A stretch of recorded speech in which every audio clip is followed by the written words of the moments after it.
guys, Cal Kellogg here. I am on beautiful Lake Davis. It's about 10:30 in the morning. I just got here. Water temp, 57.1 degrees. As you can see, I got a beautiful chop on the water. I am rigging up an orange fly on lead core. I'm gonna top line a spoon on a spinning rod, and I am ready to get my fish on here in the high Sierras. Let me finish rigging this up. I'll get these lines in the water, and we'll put our first fish in the net. Okay guys, making my first adjustment of the day. I trolled into the wind for approximately a half a mile. I marked a lot of fish at 30 feet, which is much deeper than I anticipated them to be. I stuck with the program for a while. I dropped the lead core down to about 20 feet, and I got 3 hits, but they weren't very enthusiastic hits. Felt like my fly was too big. So what I did, I got here in the lee, there's a little island up there. I got into my front compartment. I got out my downrigger, and I didn't bring a downrigger rod. I left them in the car, but you know, whatever. I have my spinning rod, not optimum, but I'm gonna use this for downrigger fishing, and I've downsized. On this, I'm running the same version of the fly that I was trolling, that I'm still trolling on the lead core, but I downsized. It's a much more compact sized fly. Junior trolling fly. I'm hopeful that it's gonna turn those short strikes that I had into hooked fish, and I can also get right down on top of those marks using the downrigger, which to do that with the lead core, I gotta put out a whole bunch of line. But with this chop on top, I'm gonna run the lead core 10 feet deep. I'm gonna run this about 28 feet deep, and I'm gonna go right back through those marks and see if I can pick those fish up with the wind to my back. So I should have very good control of the kayak. I'm not gonna put it very far behind the kayak. I don't need to in these conditions.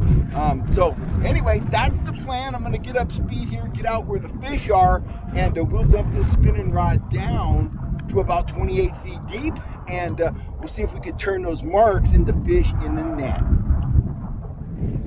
All right, now going on to the minnow. Side. That was my 10 feet deep.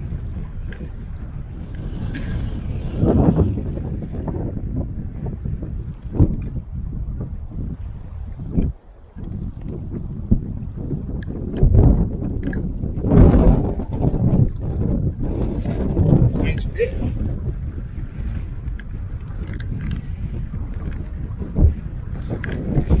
There we go.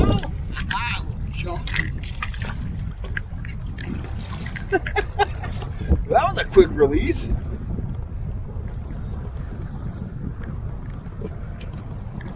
What happened there? Do I have a hole in my net? I do. Look right out through a hole in my net.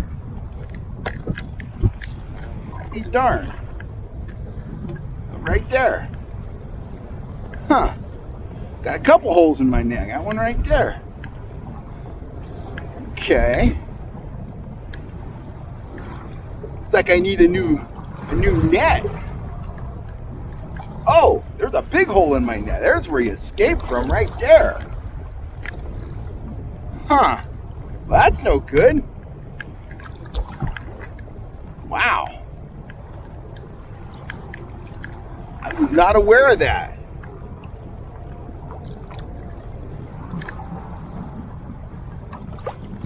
Okay, well, right. I am going to go back in and get another net. Well, all right, guys, I am heading back out on Davis here for round 2.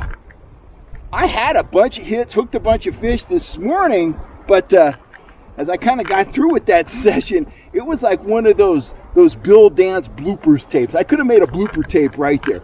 I hooked the fish right here, right out in front of the launch ramp.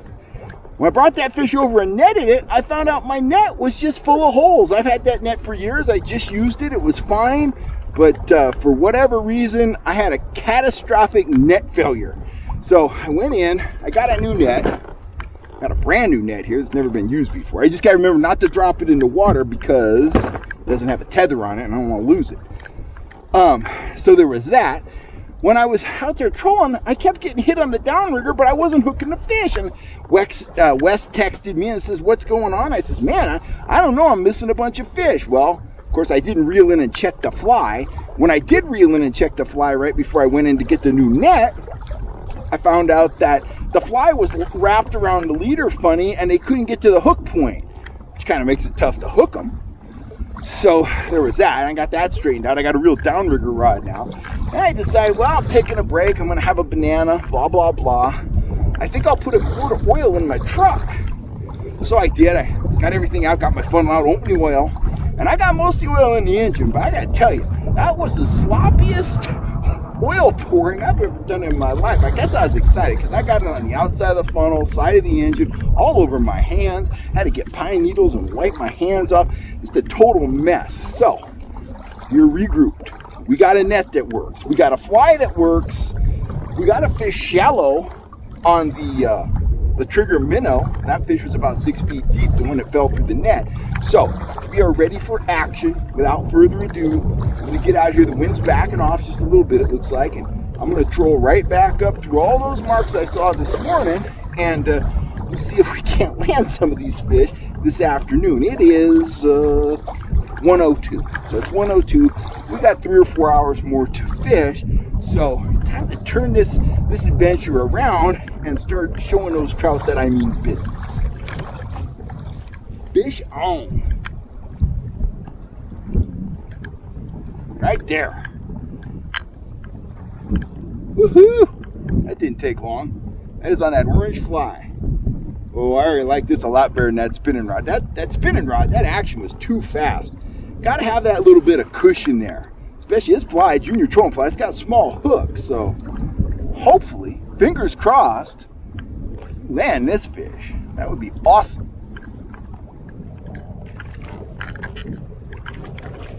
All right. Broke in a new net. Awesome. This little hand-sized trout.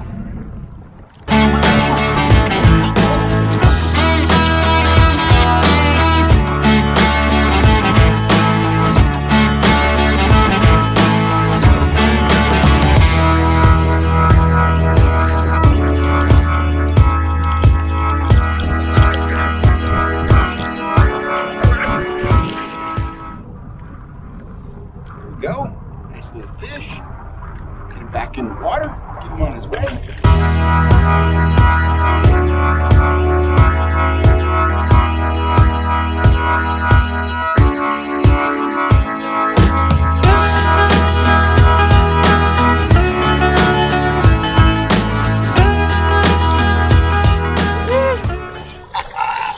Oh, that's a nice fish right there. Well, I hope he's still there. Oh, he came off. Oh, that one was pulling drag. It was on that trigger minnow, 6 feet deep.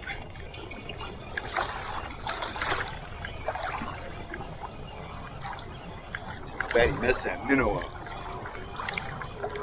Ooh, got one on the downer now.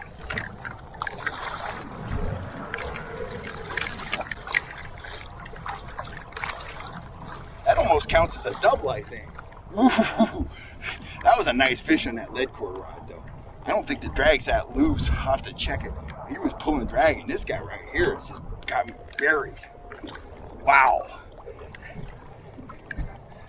That was practically a double. Wow. Unbelievable. Man, that's what you come to the High Sierra for. It's just incredible. They want to feed now. It's just... Oh my. I'm going forward, but I'm only going 0.8. I'm barely moving. So that's all fish right there. Oh, buddy. 20 feet away. There we go. He is a stud. I don't know how big he is, but he's fighting. He's fighting, boy. That flexing that rod sure helps.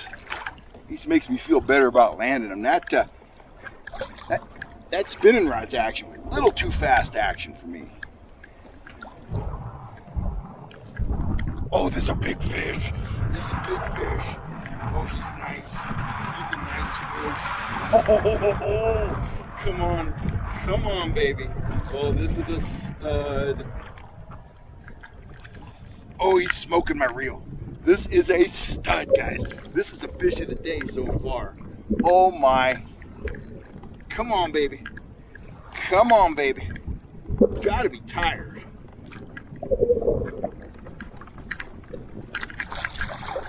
Trying to go into the kayak. That is not allowed.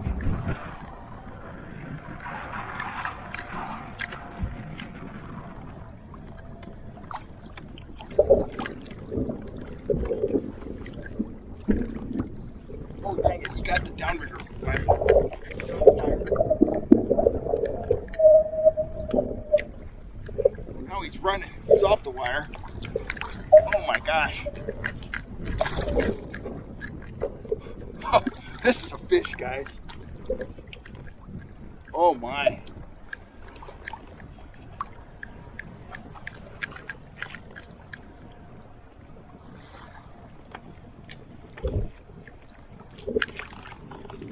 Oh, he's got the lead core. Oh, oh my gosh. He came up and got that lead core. Oh my gosh, what a fish. Look at that. Look at that fish. That is just a beautiful Lake Davis trout. Look at that tail.